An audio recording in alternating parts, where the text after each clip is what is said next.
35. In the books I have read, in the books I have been reading by Carl Sagan, he talks a lot about behavior in humans and animals and says that male humans have a much greater testosterone ration than a lot of other animals. And the effects of too much of this hormone causes aggression and territorialism. Do you think this would be a problem do you think this would be a problem in trying to build a new society if there are males who are naturally aggressive and controlling? How would that transcribe if their environment was changed? That's a great question. Another point that is worth thinking about is adrenal glands. Some animals have large adrenal glands, and they're ones that have a much faster temper. They're ones that, for example, you probably remember those two guys, the two magicians that had those trained lions, and they had them for years. And one lion eventually attacked one of the trainers. I don't know exactly what happened, but people will say, oh, that was the instinct. Well, it's actually probably a physiological propensity. Lions have massive adrenal glands, as you can imagine. I mean, they're huge animals. I mean, they're dominant. They're cultivated in the environment to be predators, I guess you could say. It's their evolutionary mechanism that's been created.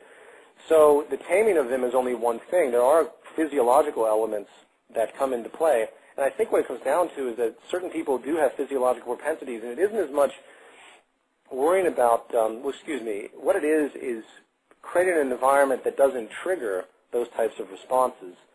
I think if you raised a tiger as a little kitten in a highly social environment, you would still have the risk of somehow getting the animal angry and reacting violently because it has such a fast reaction through its chemical processes.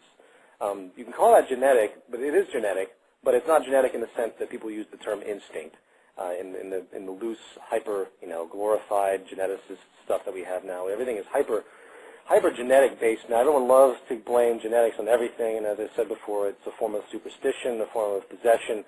The physiological propensities that you pointed out in this question are great. I haven't read Carl Sagan talk about testosterone, but I totally understand what he's talking about. And the trick is not to have an environment that triggers this type of behavior. Propensities are triggered, so that's what I would have to say. If you create an environment that is supporting and doesn't put people in a great deal of stress, then if they have a natural propensity physiologically towards aggressive behavior, they will be much less inclined to engage in that behavior if the system doesn't bring it out of them through all sorts of stress and conflict and problems. So I think that's pretty self-evident.